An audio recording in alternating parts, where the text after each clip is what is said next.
ডিভিসির জল ছড়ার ফলে হাওড়ার উদয়নারায়ণপুর শক্তি গ্রাম পঞ্চায়েত এলাকায় ভয়াবহ বন্যা পরিস্থিতি। বাড়ি, দোকানপাট, চাষের জমি জলমগ্ন, জলের মধ্যে চলছে যাতায়াত। ডিভিসির জল ছড়ার ফলে বেশিরভাগ এলাকা জলের তলায়, ভিটে মাটি সবকিছু হারিয়ে ফেলছেন মানুষজন। একেবারে কোমর পর্যন্ত জল, তারা কি করবেন বুঝে উঠতে পারছেন না। নৌকাই এখন তাদের ভরসা। এলাকাবাসীরা কি জানাচ্ছেন চলুন দেখে নেওয়া যাক। কি নাম, কোথায় বাড়ি আপনার? আমার বাড়ি পেরোতে টালিগোলায়। আমি গাড়ি রেখে আসছি দিবুসুর থেকে। মানে আপনাদের আমি- ওখানের অবস্থা কি? আমি লরি চালাই। আচ্ছা, ওখানের অবস্থা বলতে গাড়িটা আমার মাঠে ছিল, হ্যাঁ। গ্যারেজে কাজ হচ্ছিল, এই গাড়িটা একটু তুলে রেখে এলাম পিছেতে। তো এটা কি প্রত্যেক বছরই এরকম অবস্থা হয়? প্রত্যেক বছর তো প্রায় সময় হচ্ছে। তো স্থায়ী কিছু সমাধান পাচ্ছেন না আপনারা যে এরকম অবস্থাতে যেন না পড়তে হয়? আমাদের বাড়িটা এই ধারটা তো নয়, আচ্ছা আমাদের বাড়ি হচ্ছে ওই দিকটা বন্যা হয় না।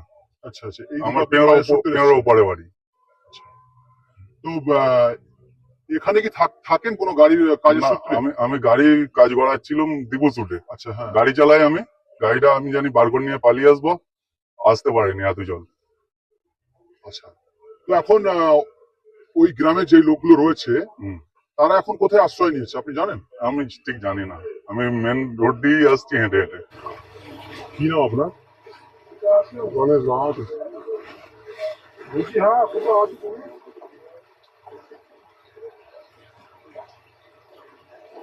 এটা কি প্রত্যেক বছরের সমস্যা এটা আপনাদের? প্রত্যেক বছর না, এই 2 বছর বন্ধ ছিল। হ্যাঁ। এ বছরই জলটা বেশি হলো। তার আগে একবার হয়েছিল এর থেকে কম, এবারে সব থেকে বেশি। তার আগে 2 বছর আগের 2 বছরের জলটা কমই ছিল।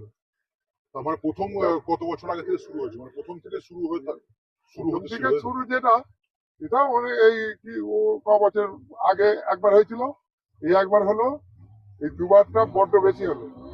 বাকিটা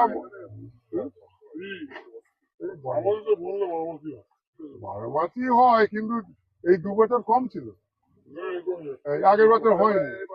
এবারে সব থেকে বেশি, এবারে সব থেকে বেশি।